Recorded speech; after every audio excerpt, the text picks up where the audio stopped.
সকাল সকাল ঘুম থেকে উঠেই আপনাদের ভাইয়া চলে গিয়েছিল বাজারে। আসলে সে শ্বশুর বাড়ি এসেও একদমই বিশ্রাম নেয় না, সে সারাক্ষণই টুকটাক কাজকর্ম করে যায়। সেই সাথে চলেও গিয়েছিল বাজারে।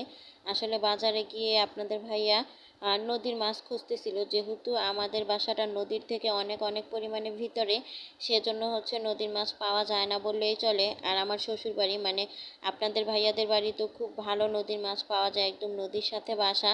সেজন্য সে নদীর মাছটাই বেশি পছন্দ করে। আসসালামু আলাইকুম, কেমন আছেন সবাই? তো এই তো সকাল সকাল আপনাদের ভাইয়া মাছ নিয়ে চলে এসেছে। যদিও এই মাছগুলো পুরো টাটকা না, তরতাজা না, হালকা একটু মরা মরা, তবে এই মাছগুলোও কিন্তু নদীর চিংড়ি মাছ। যেহেতু চিংড়ি মাছটা অনেক অনেক বেশি পছন্দ করি, সেহেতু আপনাদের ভাইয়া চিংড়ি মাছটা পাওয়া মাত্রই নিয়ে চলে এসেছে।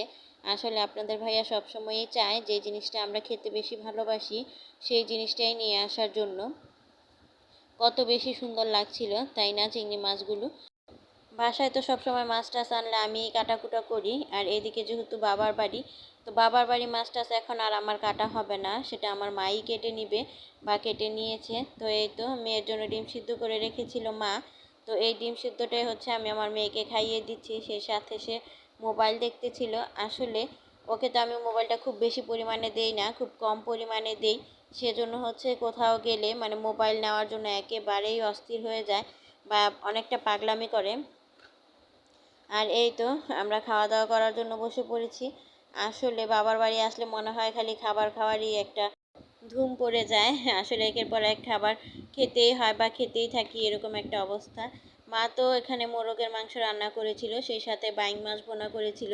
আসলে বাইং মাছটা আমার অনেক অনেক বেশি পছন্দ, সেজন্যই বাইং মাছটা করেছিল। সে সাথে উস্তা ভাজিও ছিল। আসলে বাইং মাছটা যদিও আমার জন্য করা, সেই সাথে মোরগের যে গোস্তটা ছিল এটা কিন্তু আপনাদের ভাইয়ার জন্যই করেছে। আসলে আপনাদের ভাইয়া গোস্ত খেতে অনেক অনেক বেশি পছন্দ করে, সেটা হাঁসের গোস্ত হোক বা মুরগির, সে সাথে গরুর গোস্ত হলেও হলো, মানে একটা গোস্ত হলেই হলো, যেটা দিবেন সেটাই খেয়ে নেবে। আসলে গোস্ত খেতে অনেক অনেক বেশি ভালোবাসে আপনাদের ভাইয়া। আচ্ছা, যারা এই পর্যন্ত আমার ভিডিওটি দেখেছেন, একটু হলেও যদি ভালো লেগে থাকে, চাইলে কিন্তু আমার ভিডিওটিতে একটি লাইক করে যেতে পারেন। আর যদি খুব বেশি ভালো লেগে যায় তাহলে কিন্তু আমার চ্যানেলটিকে সাবস্ক্রাইব করে আমার চ্যানেলের পাশেই থেকে যেতে পারেন। আপনাদের একটি লাইক আমার এই ভিডিওটিকে অনেক ভাই বোনেদের কাছে পৌঁছে দিতে সাহায্য করবে। তো কথা বলতে বলতে এদিকে দেখেন খাওয়া দাওয়া শেষ করে আবার রাতের বেলা চলে এসেছি। তো রাতের বেলা মা তো এখানে ছিট পিঠা বানানো শুরু করে দিয়েছিল। আসলে এই পিঠাটা আমরা ছিট পিঠা বলেই থাকি, তবে আপনাদের কোন অঞ্চলে কী নামে জানেন বা কী নামে ডাকেন, চাইলে কিন্তু ছোট্ট একটি কমেন্ট করে আমাকে জানিয়ে দিতে পারেন। এই ছিট পিঠাটা না অনেক অনেক বেশি পছন্দ করে আপনাদের ভাইয়া, সেই সাথে আমার বাবাও। আর আপনাদের ভাইয়া যেহেতু ছিট পিঠা পছন্দ করে, সেহেতু আপনাদের ভাইয়াকে সবসময় আমার মা চেষ্টা করে ছিট পিঠা বানিয়ে খাওয়ার জন্য। তো এখানে গ্যাসের মধ্যে ফ্রাই প্যান দিয়ে বানাচ্ছিল, অনেক অনেক বেশি সুন্দর হচ্ছিল এই পিঠাগুলো।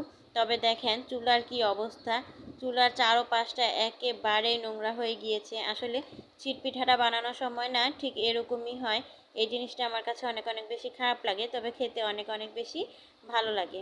আর এই তো এক বাসায় বিয়ে খেতে গিয়েছিল আমার বাবা, তো সেখান থেকে ফ্রাই আর রোস্ট নিয়ে এসেছিল। আমি এখান থেকে আবার একটু একটু করে খেয়ে দেখতেছিলাম যে রোস্ট ফ্রাইটা কেমন হয়েছিল। আসলে একেবারেই মজা হয়নি। তো আজকের ভিডিওটা এখানেই শেষ করে দিব, দেখা হবে নতুন কোনো ভিডিওতে। ততক্ষণ সবাই ভালো থাকবেন, সুস্থ থাকবেন, আমাদের জন্য দোয়া করবেন। আল্লাহ হাফেজ, আসসালামু আলাইকুম।